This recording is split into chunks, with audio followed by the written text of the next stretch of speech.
আসসালামু আলাইকুম viewers.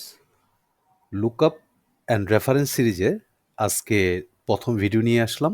Lookup and reference সিরিজের আজকে দেখব রো এবং রোজ ফাংশন। রো ফাংশন মূলত কিভাবে কাজ করে? রো ফাংশন মূলত আমরা কোন রোতে আছি, যে সেলটাতে আছি এটা কত নাম্বার রোতে আছে সেটা বের করা যায়। আমরা যদি কোনো স্পেসিফিক কোনো সেলকে সিলেক্ট করে দিই, তাহলে ওই সেলটা কত নাম্বার রোতে আছে সেটা বের করা যায়। রোজ ফাংশনটি হলো, আমি যদি একটা রেঞ্জ সিলেক্ট করে দিই, সেই রেঞ্জে কতগুলো রো আছে সেটা দেখাবে। চলুন দেখা যাক রো ফাংশন কিভাবে কাজ করে।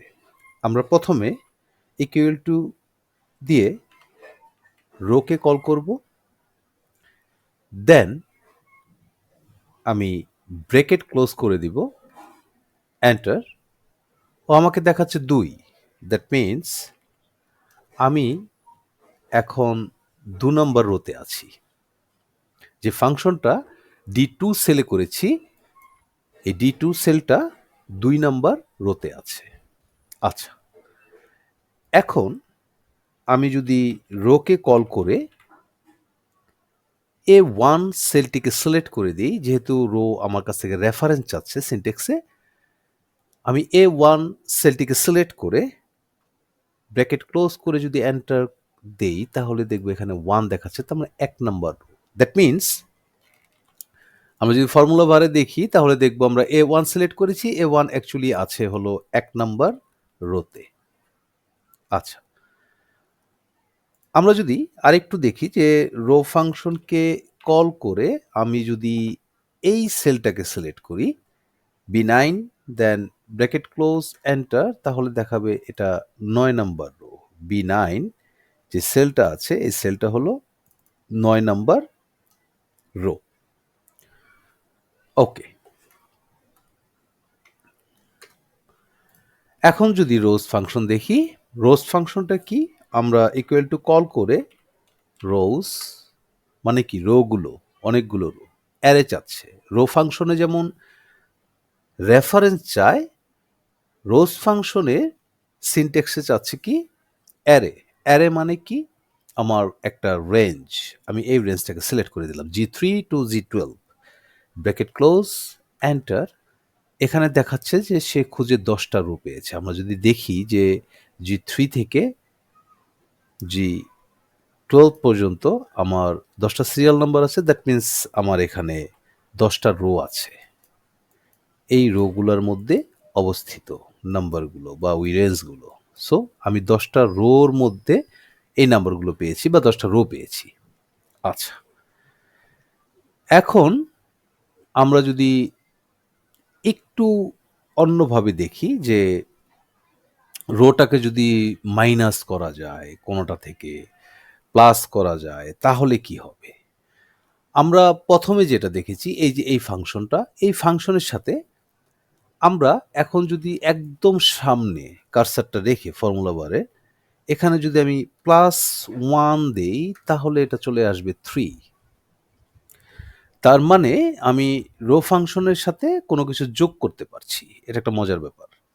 যে row, then open parenthesis and close parenthesis, এটাকে কমপ্লিট করে যখন আমি এন্টার দিচ্ছি, তখন আমাকে দেখাচ্ছে যে ও নির্দিষ্ট একটি সেলের মধ্যে আছে এবং ওই সেল কত নাম্বার রোতে আছে সেটা আমাকে দেখাবে। তার সাথে যদি আমি 1 যোগ করি তাহলে 3 হচ্ছে। আমি যদি এখান থেকে যদি মাইনাস করি তাহলে কি হবে? আমার 2 নাম্বার রো থেকে 1 মাইনাস হয়ে গেছে, 1 দেখাচ্ছে। আচ্ছা,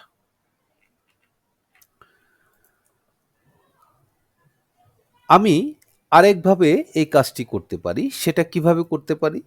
ধরুন আমি রোকে কল করেছি। আমরা ফার্স্ট মেথডটা ইউজ করব। আমার ফার্স্ট মেথডটা হলো এটা। ওকে, দ্যাট মিনস এটা আমার 5 নাম্বার রোতে আছে। আমি এখন আছি 5 নাম্বার রোতে। ও আমাকে এটাই দেখাচ্ছে। ফাইন। আমরা এখন এই মেথডটা দেখব। রোকে কল করে রেফারেন্স দিব যেকোনো একটা সেলকে। আচ্ছা, তো ইকুয়াল টু রো আমরা এই সেলটাকে রেফারেন্স করলাম, দেন ব্র্যাকেট ক্লোজ, এন্টার। এখানেও দেখাচ্ছে 5 বিকজ অফ আমরা বলেছিলাম যে আমরা রোকে কল করে যে সেলটাকে দেখাবো সেই সেলটা যেই রোতে থাকবে সেই রো নাম্বারটা আমাকে দেখাবে। যে এখানে দেখাচ্ছে যে কি, যে আমার D5, এই যে D5 এই সেলটা 5 নাম্বার রোতে আছে। ওকে, এখন আমি যদি একটা কাজ করি, এখানে কি কাজ, এই যে এখানে যেই ফাংশনটা আমি ইউজ করেছি সেটাকে যদি আমি কপি করি, এন্টার, এখানে যে ফাংশনটা আছে সেই ফাংশনের আগে যদি এটাকে পেস্ট করি, দেন মাইনাস এই D5কে আমি সিলেক্ট করে আমি অ্যাবসোলিউট করে দিলাম, দেন এন্টার। এখানে চলে আসবে 1। দ্যাট মিনস আমার এই রো এটা কি দিচ্ছে আমাকে, এটা দিচ্ছে আমাকে 6। দ্যাট মিনস এটা 6 নাম্বার রো। ওকে, আর এই রো ফাংশন আমাকে কি দিচ্ছে, 5। তার মানে হলো আমি যদি 6 থেকে 5কে বিয়োগ করি তাহলে আমার 1 থাকবে। আমি যদি আরেকটু সহজ করি তাহলে হলো ব্যাপারটা এমন যে এইখানটাতে যদি আমি দেখাই যে আমি প্রথমে রোকে কল করলাম, ব্র্যাকেট ক্লোজ, এন্টার, সে আমাকে দিল 3। এখন আমি মাইনাস করলাম কাকে, আরেকটা রোকে, সেখানে আমি কল করলাম এই সেলটাকে। এই সেলটা কত নম্বর রোতে আছে আমার, এই সেলটা আছে 2 নম্বর রোতে। আর এখানে আমি আগে কত পেয়েছি, আগে পেয়েছিলাম 3। সো এটাকে যদি লক করে দিই, দেন ব্র্যাকেট ক্লোজ, এন্টার, তাহলে আমি কত পাবো, 1। দ্যাট মিনস আমার 3 নাম্বার রো থেকে যখন 2 নাম্বার রো বাদ যাবে, তার মানে কি 3টা রো থেকে 2টা রো বাদ গেছে। যখন 2টা রো বাদ হয়ে গেল তখন আমার একটা রো থাকলো।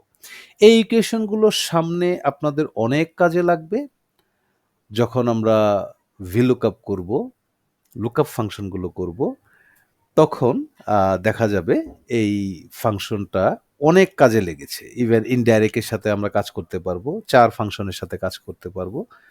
সো ওই পর্যন্ত একটু অপেক্ষা করবেন ধৈর্য সহকারে। আশা করি এই টিউটোরিয়ালটি আপনাদের অবশ্যই ভালো লেগেছে। তো আজকের মতো এতটুকুই। ভালো থাকবেন, সুস্থ থাকবেন।